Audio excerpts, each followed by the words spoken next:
The future of the national second tier was the topic of conversation when Football Australia hosted representatives of all 8 inaugural teams in Sydney on Monday afternoon. The flies on the wall haven't escaped just yet, but an FA statement reiterating collaboration and partnership is at least a good start. The Central Coast and Sydney FC have received their draws for their respective Asian competitions. One of the best stories of the week comes from the AFC competition you've probably never heard of. Sydney FC signed another Brazilian, Brisbane Roar are heading to India, and some of our Aussies kick off their campaigns in Europe on this episode of the Round Ball Australia podcast, supported by Deploy Football. My name is Lachlan Avil, and joining me tonight is Christian Montegan on his phone again, but we seem to have figured out some technical difficulties that we've had over the last few weeks, Christian, so hopefully all goes smoothly. Yeah, well, got to admit I missed the laptop, but I also miss Riverside even more. So I'm praying that we get back to that soon because of the load time. Like 30 minutes, 45 minutes, you've got to wait for the upload for those wanting to know. So, I mean, yeah, that's the only downside to it, I guess. Sean, absolutely no one wanted to know. There you go. You figured it out anyway. Riverside is our old recording platform for those playing along at home. Jacob Stevens, hello to you. Fresh off the 50 episodes last week. Yeah, and fresh off of the back of 1 point in the predictions game, which took you guys 5 minutes to realise was the correct decision. So, I mean, the correct decision was made, but yeah, just not all that pleased with the process. Well, have a look on YouTube if you want to play along with that as well this year. And Will Booth rounding off our team tonight. Hello. G'day, guys. How are we going? Going very good, thank you. Well, the big story of the day is that Football Australia have held a meeting with the representatives of the 8 NST teams to discuss the future of the competition. Now, there's a bit of a backstory to this. Obviously, it's been over a month and a half since Football Australia scheduled their own conclusion for the expansion process that was supposed to find 2 or more additional teams to compete in the first season of the NST. Now, we haven't heard publicly any results of that, but Vince Rigari published in the Sydney Morning Herald that a failure to find at least 2 more teams and potentially a larger role to be played with the A-Leagues on the part of FA is part of the reason why the format of the competition may be moving away from a home and away series. We covered last week on the podcast the letter released by South Melbourne Football Club campaigning again for a home and away season. Since then, there's been some more explosive comments made by South Melbourne President Nick Mykoussis in a radio interview on Sunday night. I'm going to hear some of the quotes from that interview with 3XY. Now, I don't have them for you guys, but basically it's the ones I published today. If you've read it, we'll do what we need to do legally or politically to make sure all the wrongs of the last 20 years are overturned. Victorians on the same page. Can you imagine a governing body that will potentially ignore the will of most of its clubs right around Australia, et cetera, that kind of thing. Mm-hmm. Now, Christian, some of those quotes are troubling, to say the least, I think, but I think we covered South Melbourne specifically pretty well last week, so I want to zoom out a little bit and go to a point that you brought up after that recording session about the fact that one of the massive benefits of this NST was the idea that it was supposed to be unifying. Now, obviously, we weren't going to get promotion and relegation straight away in terms of linking the leagues together. Yes. There was still a bit of legwork to do, but at least in the community and a social sense, really trying to unite some of these different factions of Australian football. But it appears that, unfortunately, this process has torn them further apart. Unfortunately, yeah, and South Melbourne mentioned it in their letter last week when they released it. I think it was Thursday or Friday. They said they wanted the football pyramid to be connected. At last. They've been waiting so long, for this moment. They've been pushing so hard, just like other clubs have in past seasons. And it's getting closer, but it just seems like there's this trust that's been broken because, yes, the FA have released a statement shortly today saying, they've met with all the 8 clubs, and there is, positive talks. They're on the right track. But how many times have we heard that before? It's almost a case of we've got to see it to believe it. Otherwise, there's always issues that arise. But you've got to feel for South Melbourne fans and the club and all the other clubs who want to try and vie and make this NST possible, because some of the fans feel as though they've been left in the dark since the A-League's inception back in 2004, 2005. where they thought, okay, we're no longer wanted. There's no place for us in the game. And all these I guess, pushbacks. South Melbourne mentioned 3 occasions there's been problems with them and the FA around the NST, and it's almost a matter of if there's no unity, there's no connection, and obviously the NST is supposed to be there to include everyone, but at the same time, it's causing these unwanted rifts, these fights in between that are so unnecessary, but they're eventuating, unfortunately. And, if the FA and the NST clubs can't get to a point where they agree, all parties, where, it's going to work in the long term, then, it's really difficult to see a positive path out of it, to be honest. Yeah, so we haven't heard a lot so far, but the one thing we do have sitting here on Monday nights is a statement from Football Australia. You can read the full thing on their website, but here are some of the highlights. All parties demonstrated a strong commitment to working collaboratively to develop a model that will benefit the entire Australian football community. The discussions were highly constructive, with all clubs expressing a shared vision and dedication to creating an NST that serves the interests of all stakeholders. And Football Australia and the NST clubs will continue their dialogue over the coming weeks with a focus to ensure the best possible outcome for the competition's launch. So, Jacob, not even a big statement, but a lot of words, probably not a lot actually said, but that's not unexpected in situations like this. I guess the word collaboration is obviously a good thing. I think that my big hope out of this is at least hopefully that the clubs are a lot better informed on potentially the realities of the situation and what the plan is, or at least the options are moving forward. Yeah, I think that's sort of all the best we can hope for from this situation, because it seems pretty set that, I mean, both sides want this to go ahead, right? Like the FA it's not that they don't want the NST going forwards, and the clubs obviously do as well, because they put a lot of time and effort and money into, getting themselves ready for it. It's like you said, Lockie, it's about making sure they're on the same page about what the reality of it is going to look like. And to be honest, I don't think that, we obviously don't know what's come from this meeting, but I doubt they'll have sorted it all in this one meeting and know for sure what it's going to look like heading forwards. So, I think we could still be waiting a little bit of time before it comes out. And I think that that's probably something that the FA would have said to the clubs, is said, look, we're still trying to figure things out. Given the reality of the situation that we're in, we can't make any promises right now as to what it's going to look like or how it's going to operate, because we just simply we can't say, like, we don't know, because there's been so many changes and things, and we've struggled to find clubs to join up to make that 10 or 12 team competition. Obviously money is a little bit tight. Is the FA going to have to jump in and help out the A-Leagues a bit financially? That's another big question mark as well. So it's about making sure that the clubs, I guess, understand it, because a lot of what we've been hearing, especially from South Melbourne, is they don't seem to know, right? And that's a big problem, because if the people that are going to be competing and participating don't know what's going on, you've got a bit of a problem there. And I know I went in pretty hard on South Melbourne last time, and this isn't me trying to backtrack on that and get the support of all of them over there in Melbourne. But, it's understandable why they would feel that way, because it does almost seem like they've been left in the dark. But I think the reality of the situation is likely that the FA doesn't know either. So even them just coming out and saying to the clubs, look, we don't know, we're not hiding anything from you, we're still trying to figure it out, even that would be a step in the right direction. Yeah, it does feel to me like obviously this process in parts had to be done behind closed doors. Perhaps closing those doors too much to the clubs was a bit of a mistake. I'm not sure, Will, if you think that way as well. But I think another thing that comes out of this meeting is that we still don't have an update on State League promotion and relegation.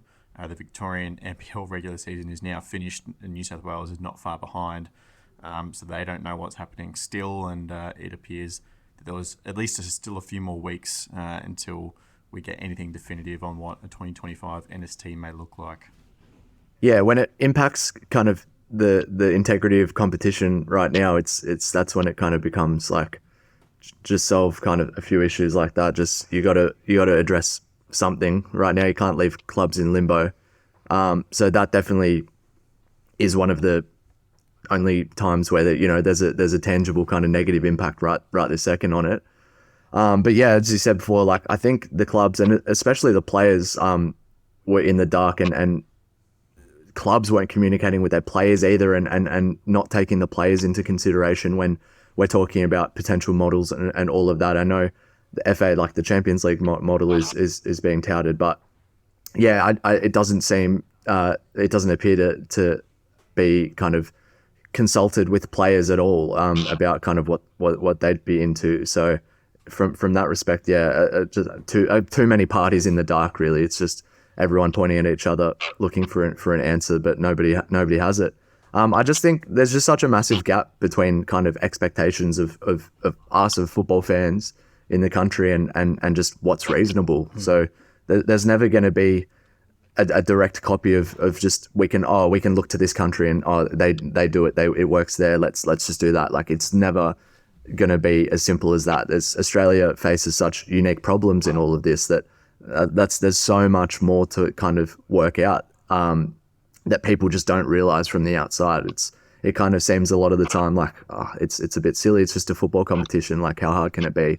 But yeah, so many factors that people kind of forget that the FA and everybody needs to take into consideration. So yeah, it's never going to be as simple as just picking something up and plopping it down in here and working. And I think at this point you just need to get something out there, even if the 2 or 4 teams aren't found right now. I think, yeah, South Melbourne kind of have a point in the fact that something needs to be put out. Then hopefully, other teams can look at it and sponsors can look at it, even if it is kind of just a Melbourne and Sydney comp for the start. Like we just need to see some progress, something to display, and hopefully, progress is made from that for sure. We kind of talked a little bit about this, I think, a couple of weeks ago, Christian, but even if FA did submit options to clubs, and part of that was maybe a kind of midterm 3 to 5 year plan of maybe a Champions League format that then turned into a home and away season, do you think clubs would even be willing to accept, or maybe that's not the right word, but even believe that, because we've had this delay of the NST for years and years? We got an extra 12 months to get it to 2025, and now even that's potentially not happening? I'm not too sure they'll believe it, but at the same time, they'd take anything they can get at the moment, especially a club like South Melbourne. They've been so vocal about wanting to be a part of this project that they'd take anything at this point. And then, 3 to 5 years' time, you look at it and you hope, you pray that it might go to a home and away format, and then we can start getting some proper relegation and promotion happening from that point on. But I just want to make the point as well with the unification. Will touched on it with the Sydney and Victorian clubs.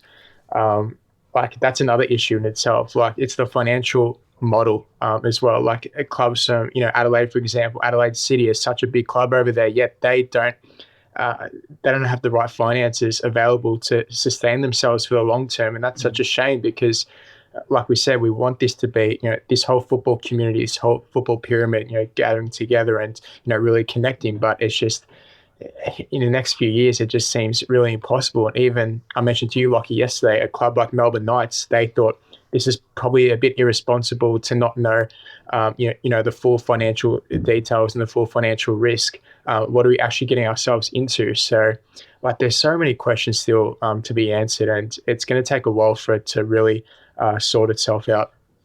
Yeah, and, Jacob, one of those unanswered questions will be, who will be the official ball provider of the national second tier? I've got someone in mind. What do you think? I think I might know who you're thinking of. Is it perhaps Deploy Football? Oh, it absolutely is. You're right on the money. Of course, we've talked about Deploy Football, but they are a dear friend of the show. They do provide high-quality teamwear, equipment, footballs, of course, quality pro licenses, one of 2 brands only in Australia to ever receive. So thank you again to Deploy Football for sponsoring this episode of the show, and we promise to keep working in cheesier and cheesier segues to getting that brand float in the show. Will, do you have anything else on this kind of NST discussion before we move on from things? I just think fans need to be patient. Everyone needs to be patient, and like it's so hard to kind of nail something on the first iteration. It's never going to be perfect. There's always going to be kinks to kind of iron out, and I think everyone just needs it's the same as just football, as the A-Leagues faces. It's so many people pulling in different directions, and I think we all just need to be patient, hopeful, and just relax, not sweat every tiny detail, and just let it happen. It's not going to be I perfect think a bit straight away. easier So said than done that. I know, but I mean, we just turn our nose up at everything that isn't perfect straight away, and all of this. I don't like that part, so I don't like the whole thing, and it seems a lot of that discourse floating around. So yeah, just I don't know, hang in there. Hang in there. Nice message. It is quite crazy when we came to the end of the A-League season last year and we talked about continuing this podcast 2 episodes a week through the off season. I was a little bit worried that we were going to run out of things to talk about, but that certainly hasn't been the case. We've been kept very busy, which is the way we want it. Let's move on now. We're going to go to Asia because the Central Coast Mariners and Sydney FC have learnt their fate for this season's AFC competitions, I should say, plural. We'll start with the Mariners.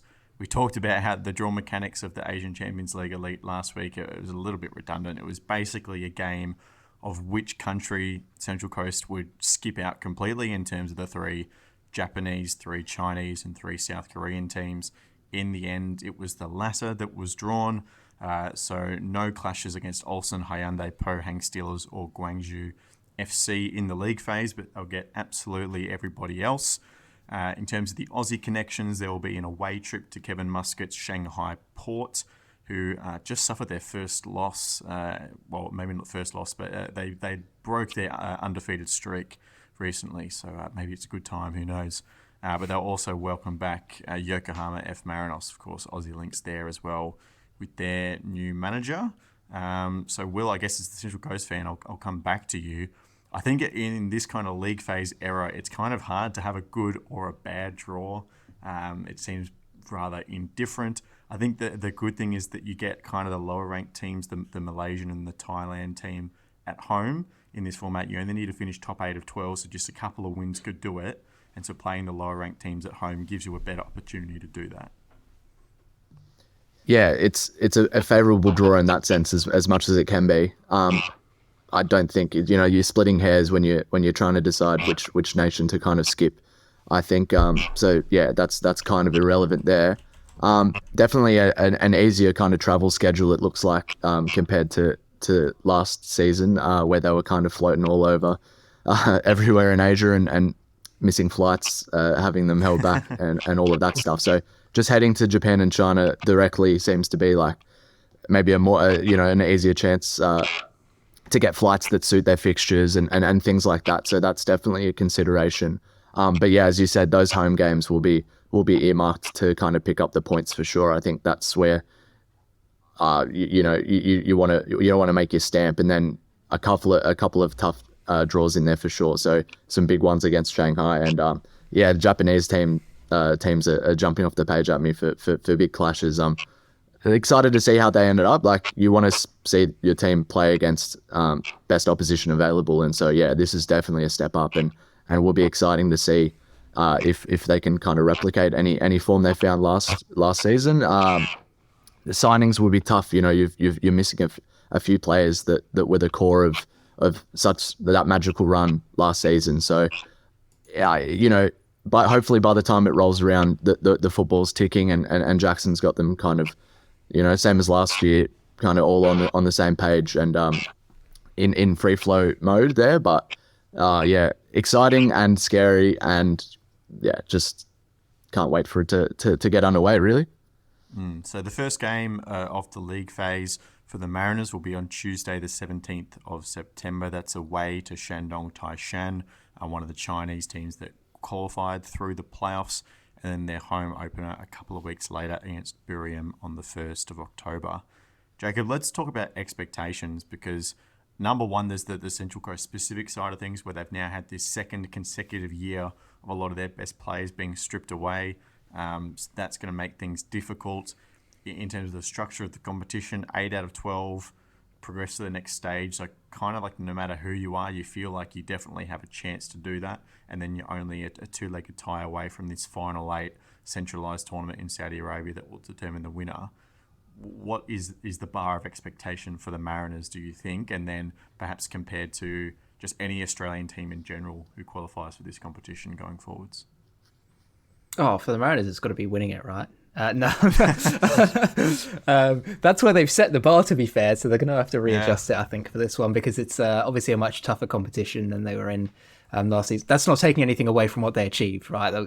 Absolutely fantastic achievement for them, but this is objectively a much more difficult competition and group of teams to have to come up against.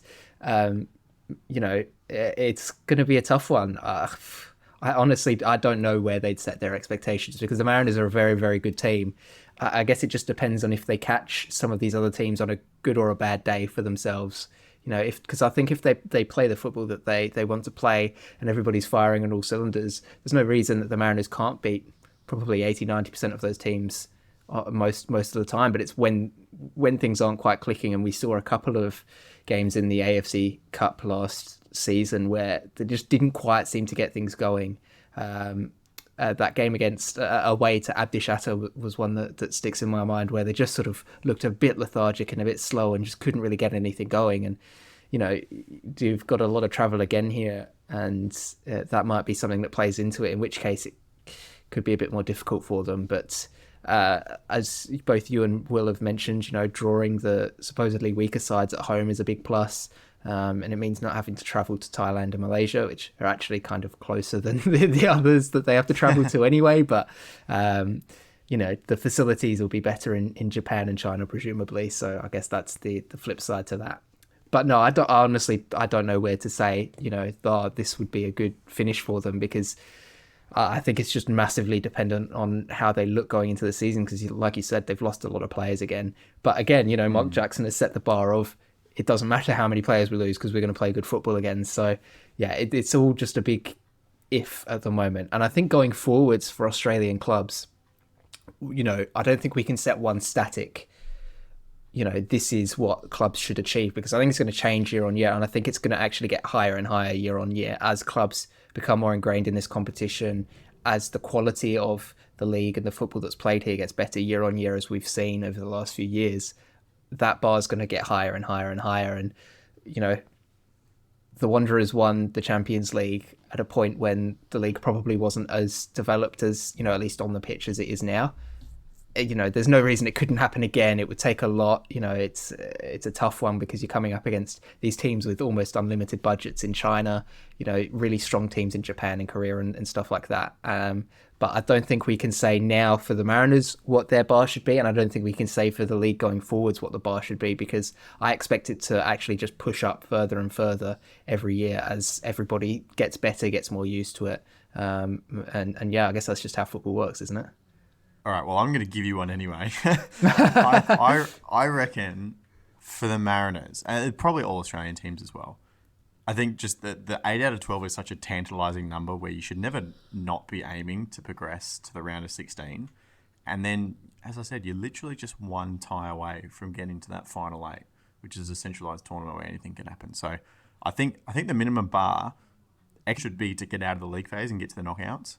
And I think the goal of every Australian team, Christian, heading into this competition would be that we want to be there for those finals and for the first few years in Saudi Arabia. I think the expectation definitely has to be get out of the group and see what happens from there, because I think we're still at a stage where we still don't know what this Mariners side are capable of producing, because, yes, we've seen them in the past, but like Jacob touched on, they're missing a few players now through departures, like Jacob Farrell, Josh Nisbet, and then obviously Danny Vukovic as well, that experience in the back line. So I think we're just assuming that the Mariners just going to kick off from last season, their treble-winning campaign, and just, everything's going to be the same. But we're not 100% sure yet. It might well happen. Jackson might get them going again.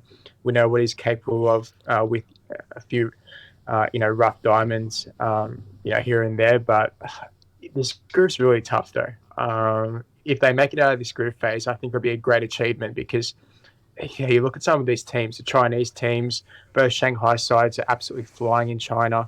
I know you said Lockie has to be top 8 out of the 12, so those few home games are going to be really crucial as to whether the Mariners do get out of this group or not.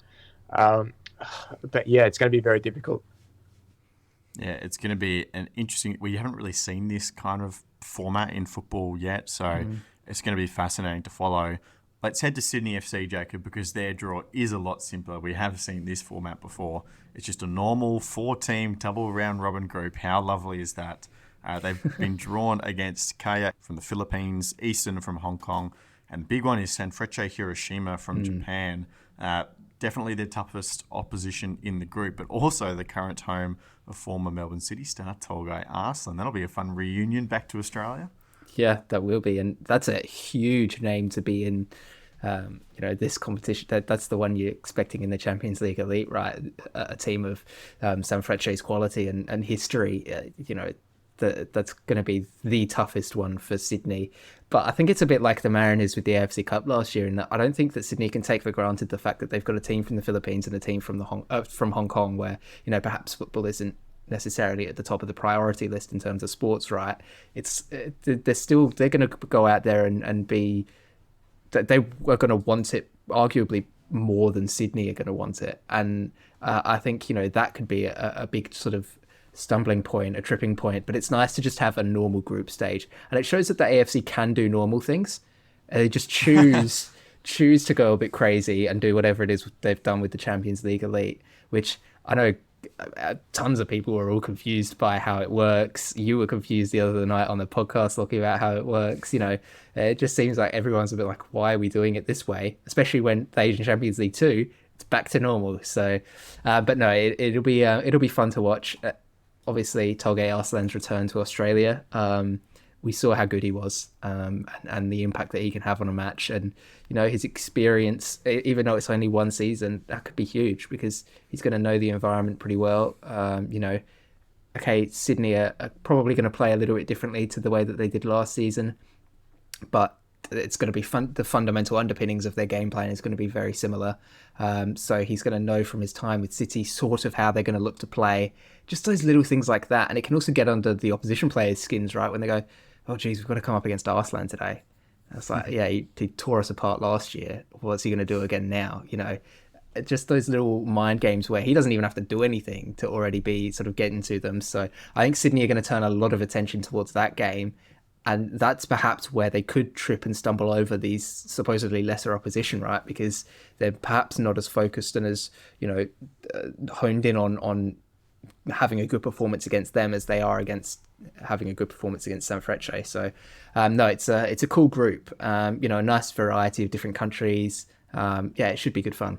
When we talk about expectations for the Champions League 2, it is the successor to the AFC Cup, but I don't even know how to state it. The theory behind it is different. So where the AFC Cup and what made the Mariners have the run they had was that teams from the top 5 nations in each side, the East and the West, were excluded for participating in the AFC Cup. But that's not the case for the Champions League 2.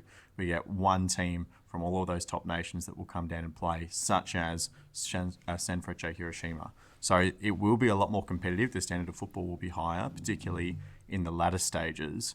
Where do you see the bar for Sydney FC to be set in this competition? It's tough to point your finger on it. I mean, we're going to have to see how they cope with multiple competitions this season under Ufuk-Talay. Obviously, they still only had the domestic competitions to focus on last season. It's a completely different ball game, whether it be ACL Elite or this competition here in the second tier of Asia. It's always going to be extremely difficult and even more competitive now, as you touched on, Lockie making that point there. So, obviously, group stage, they've got to get it. Otherwise, that's absolute disaster. Probably maybe a quarterfinal is probably the minimum, you'd say, and then from there on, it's basically how they manage their squad rotation. It's about how many injuries they pick up during the season. Can they handle multiple competitions? So still a lot of questions around it, but I think that's the minimum that they've got to aim for. Yeah, I think that's about right. I think getting out of the groups definitely should be the bar that they have to clear. And then, after that, it's knockout football, isn't it? Anything can happen.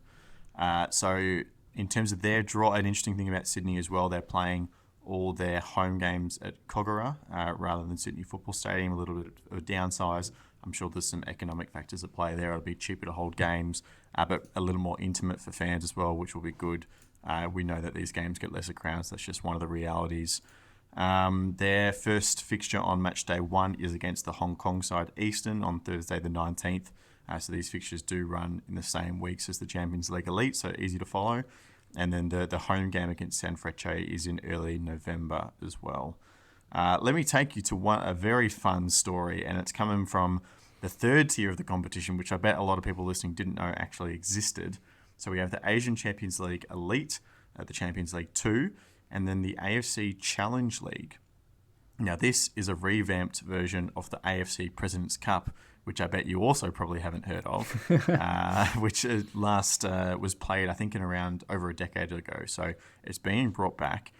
Whether we talked about the fact that the AFC Cup used to knock out the top 5 countries from the East and the West. The Challenge League knocks out the top 10. So this really is for developing football nations to have a chance to participate on the continental stage. And then we're going to go to a Bhutanese club called Paro FC, who qualified for the playoff round of this competition, not even the group stage regular, by virtue of winning the 23 Bhutan Premier League. Now, they got drawn away to the Church Boys of Nepal in a one-leg tie. And in order to boost them a little bit, they decided to have a little bit of a look around in the transfer market just to see if anyone was available. And they ended up getting the signature of none other than former Melbourne Victory, Japan, and AC Milan midfielder Keisuke Honda. This is completely incredible. He hasn't played football for over a season in what was originally described as a one-match contract. He's ended up playing 3 games for the Bhutan side.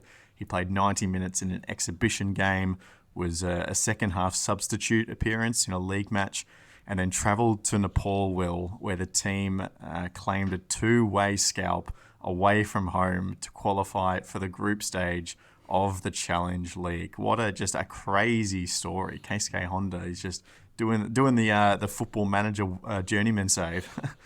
That's it. This is the kind of story that pops up in between, what loading screen on FIFA or football managers. Honda signs for Bhutanese team, but yeah, no, it's awesome to see. And I know he was managing in Cambodia, the national team, for a while, and yeah, obviously was had rising stocks in that area. So made a name for himself, and yeah, obviously fancied himself to jump straight in the team. I think I saw him in training with Cambodia a bit. I've seen over a little while ago now. And he still had it. So, yeah, no, a good signing. And I know we haven't had one of these for a while. I think the Australian Cup, in the last couple of years, I think I heard a few names floating about from some of the MPL teams. I think, I don't even want to start listing off names, but definitely this has been, spoken about, and it happens around the world where you can just get these awesome little storylines pop up. So no, awesome to see, and definitely add some context to the knockoff conference league. Yeah, so that they've got through, so they're now in the groups. It feels brilliant. Like Keisuke Honda, when he came to Melbourne Victory, he scored at 3 different World Cups. He's such a revered player. He's gone around the world. He's played in Russia. He's played in the Netherlands. He's played in Italy and in Australia, of course, Mexico as well. And then just chuck Bhutan onto the end of the list for 3 games. Yeah, well, I mean, I guess they're paying him well or something.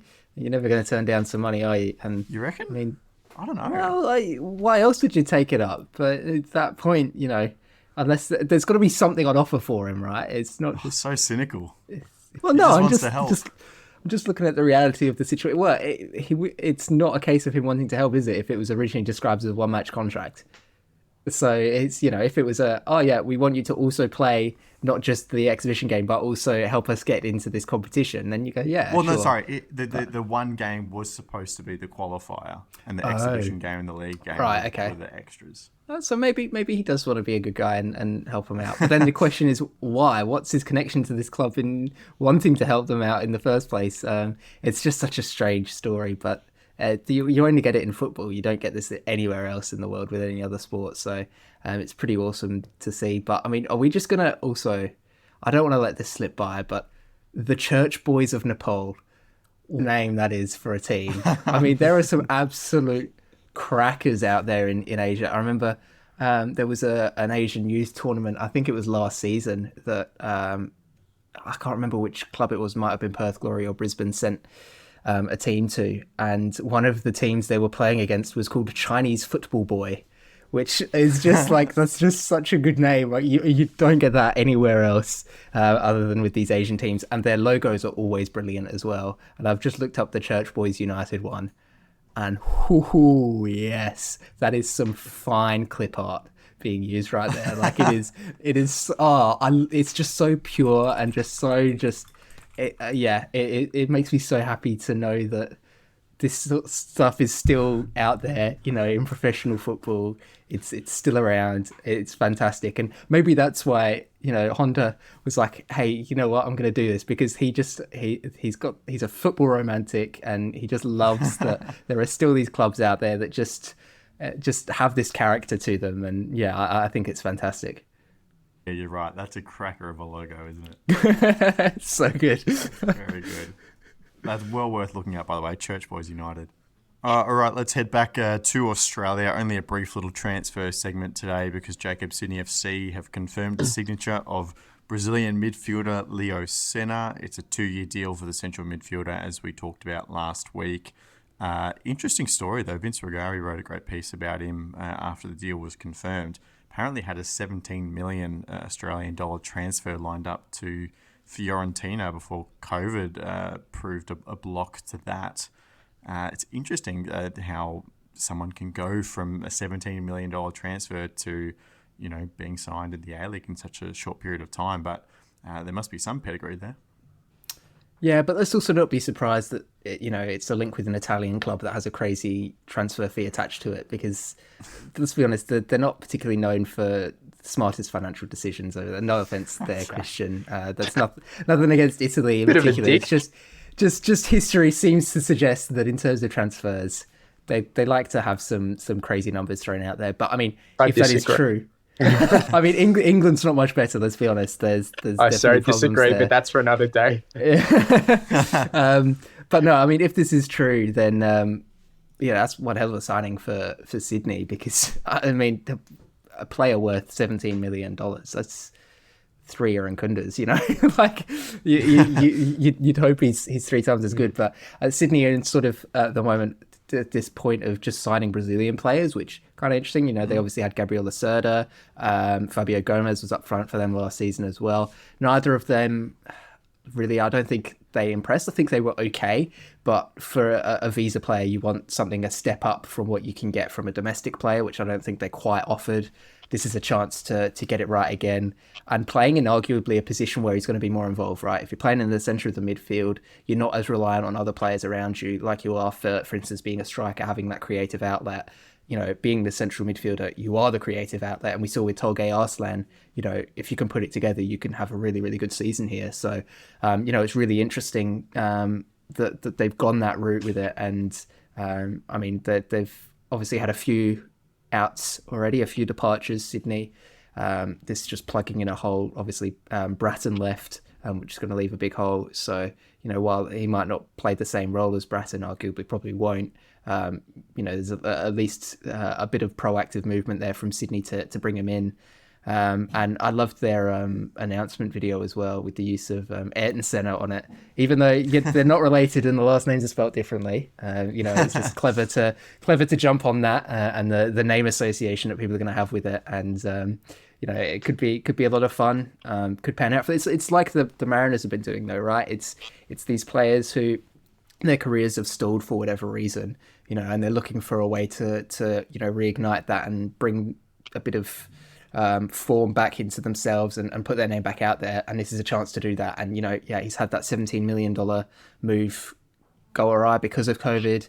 Now's his chance afterwards to show that he's still got what he had before to justify that. And I mean, if he does still have that, then, Sydney potentially could benefit from that, not just with him being a good player, but from, a transfer fee should it eventuate, because he is here for 2 years. So if he does have a good season, there's that little bit of leeway for Sydney to try and get something out of it. I reckon when the first Big Blue comes along, people would pay a lot of money for a ticket with a match featuring Ayrton Senna against Zinedine Zidane. It's a quite a high-profile game, you would think. There we go. The APL cannot miss out on that marketing opportunity, surely. Yes, they always like it. No, very fun wordplay there, of course. Of course, we're going to head over to Europe because some of our Aussies have kicked over to the start of their new European season. And there's some interesting conversations to be had. Christian, let's start with Matt Ryan, of course, new player at Roma FC in the Serie A. Obviously, I think a lot of Australians probably expected him to go there and be the number 2 keeper, but potentially it was a little bit closer than what some may have thought.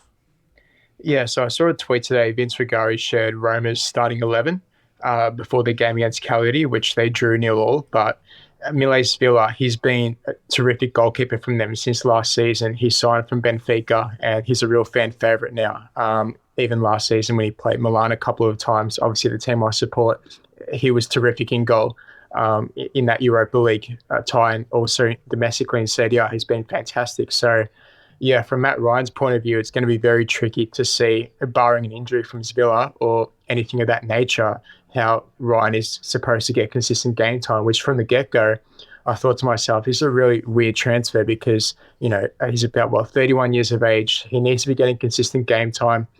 Otherwise, we're looking at a potential scenario where our best 2 goalkeepers in Ryan and Gauchi are not playing first-team football, and surely for Graham Arnold, that's a concern. But also, Vince Rigari replied to his tweet with an article that he wrote. I can't remember when it was, but he said, from a quote from Graham Arnold, that he said that Matt Ryan was, expected to challenge. Ryan actually wanted to challenge Villa for that number 1 spot. So it's a gamble from him, but it's a gamble so far that doesn't look like it's going to pay off.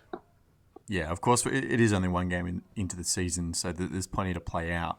But Will, I think Christian makes a good point that you add that on to the fact that Joe Gauchi is not playing regular football, and I think we'd all agree here that he's our number 2 goalkeeper. If you have both of the Australian keepers not playing regular football, that package together spells more trouble. Yeah, for keepers, I think it is a bit of a unique situation as well. Obviously, you want a keeper playing, and it's such a confidence position. But I think there's still so much advantage to kind of being at a team, maybe a second choice. Hopefully you get cup games, that kind of thing. But being in an elite setup, I think he's gaining more at Roma. Gauchi is definitely gaining a lot at Villa. With it, just in his experience in his training. He's training with Emi Martinez. Like he's there doing drills day in, day out. He's just not playing the 90, but he's doing a hell of a lot more training in that kind of serious environment, being pushed by other keepers. I think that's what a lot of keepers talk about is you can't have a clear 1 and a clear second choice, because then you have no jeopardy. You're not pushing each other. I think for goalkeepers, you have to look at it slightly differently than outfielders. So I don't see it as that big of a kind of debuff to them. I think they're still going to be able to drop into a national team game and perform. So honestly, it's not a bad thing to be in those elite environments. And I think definitely they're close 1 and 2. Maybe we do see some rotation between Ryan and Gauchi if they're both fit and both not playing. So it'll be interesting to see kind of how that develops. But yeah, not as big of a red flag as I think people are leading on. Fair point. A couple of other interesting appearances around Europe, Jacob. Of course, a couple of top 5 league debuts. Alessandro Giacatti played his first Serie A game for Parma. You got Mas Luongo for Ipswich Town as well. Jackson Irvine and Connor Metcalf getting into the Bundesliga.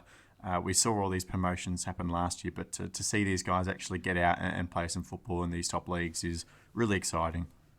Yeah, it's awesome.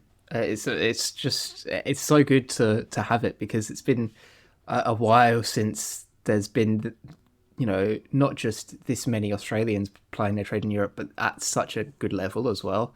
That's the thing. Like they're not, just sort of away in the 3rd division, not making much of an impact. They're up there. Luongo was a critical piece in helping Ipswich get promoted last season, and obviously retired from international football to be able to dedicate himself solely to that, to be able to manage that. He's done that. He's now playing in the Premier League, and some places had him rated as Ipswich's best player in their opening game, which isn't saying a lot because they didn't have the best of games, but they were up against pretty tough opposition, let's be honest, in Liverpool. And, to be able to put in arguably your team's best performance against a team like that is pretty awesome to see. And I know we were having this discussion a little bit ago, Lockie, about, does this mean now that Luongo is going to unretire from international football now that he's sort of achieved that goal? And does Australia potentially have a Premier League midfielder on their hands? I don't think so, but like you've just done, Will. Fingers crossed that it might happen, because that would be huge. But no, like I said, it's just awesome to see, and I think it sort of vindicates the belief and the faith that everybody in Australian football has put behind the sport here, because it's just been an upwards battle, and it constantly is, and it still is, as we see with the stuff with the NST, right? It's never easy here. So to be able to have even just these small little bits of success with players going on to do great things overseas, I think that's an indication that, football needs to be taken seriously here, because, the country is producing these quality talents now. It's not those days from sort of like 2008 to 2015 where players were going over to Europe and getting injured, or weren't playing, or were just put into the reserve side and things like that. They're having an impact at a good level now, and it's tremendous. And I really just hope it continues, because there's a whole fleet of young players here in the A-League that will be looking to go on in the next couple of years and try and do the same with themselves. So to have these proven examples ahead of them who can, I suppose, mentor them in a way, even if they're not in the same team, but provide that example for them on, how to work to get to that level of football, I think that's going to be tremendous. It's just awesome. It's really good to see. And of course, plenty of players that we haven't even mentioned on this show doing their thing in Europe at the moment. If you want to read more about them, we're doing a regular Aussies Abroad series every week on the website now, rambleaustralia.com.au. You can expect that most Tuesday mornings, just a recap of what these Aussies have been up to. Really fun to follow along. Of course, Nestori Irankunda, we know he's creeping ever closer to that senior debut in a competitive game for Bayern Munich as well, which is very exciting to see. Going to cap off this segment not with a player, but with a team, Christian, because the Brisbane Roar are heading to India. They're going abroad. They're competing in the Baba Saheb Bandodkar Memorial Trophy, which features teams from the Indian Super League, the Indonesian League, even from Argentina as well. So they're going away to play an international tournament, I guess. 3 group games, a semi-final and a final if they get there. The first game is against FC Goa. That's an Indian side, late this Saturday evening, or broadcast live and free on FIFA Plus as well. We haven't really seen A-League's teams do these kinds of competitions before, but I guess it's a cool thing to see start. I was going to say, it's very rare that we see this, clubs going overseas to participate in these tournaments. We usually see examples like the International Champions Cup, where European clubs might come over, friendlies organised from, Victory and a top club coming over to the MCG, those examples there, but never really a club going abroad for this type of competition. But I've got to give them credit, because it could do them well, for the start of the season, just get, fresh legs, just get into that intensity of, 90-minute football, because, you can train, that's one thing, but, putting it out on the pitch, it's a completely different other thing. So that might give them a slight advantage heading into the first few games of the season. And it's not surprising given that they've got Indonesian ownership. Connecting with, the Indonesian League, Indian Super League, Argentina clubs as well. So, obviously they're drawing from their connections there, and hopefully they can have a solid tournament. Yeah, and I think anyone who's participated in one of these tournaments, even at a social or a junior level, will tell you that the opportunities for development in such condensed games, and you're working on stuff all the time, you've got a very close team atmosphere, can be very beneficial. So good on the Brisbane Roar for getting out there and representing the A-Leagues on the global scale. But that will do for this episode of the Round Ball Australia podcast. Thank you again to Deploy Football for supporting our coverage of the game in Australia. Jacob Stevens, thank you for your company. Thank you very much. And that competition right there as well, it just goes back to what I was saying before about Asian football being so great, because they're like, we've got India, Indonesia, Australia, all right, let's keep it regional. What other countries should we invite? I know, Argentina. It's so bonkers. I love it so much. It makes it worldwide. It sure does. Yeah, it's like Copa America, kind of just chuck it in a random invitational team. Yeah. It'd be be fun to see this for sure. Absolutely, and a new platform for Australians to get accustomed to, Christian. FIFA Plus, I'm sure that will have no wrinkles to it. Yeah, well, for me, probably my internet won't be able to cope with that demand. So, I was just going to say as well, I'm disappointed. We've got to wait 49 episodes for Jacob to raise the bat again. That's gonna be a real shame to wait for that. Yeah, so for those playing along at home, Christian in this episode has complained about our switch to a different recording software, proceeded to drop out of the call, which he's done many times before, and is often the cause of me editing these podcasts into the early hours of the morning, and then made another joke about it in the closure as well. So he's done well tonight. But I do need to get on with the edits to get this episode out, so we will say goodbye. But thank you very much to everyone at home for listening to this episode of the show.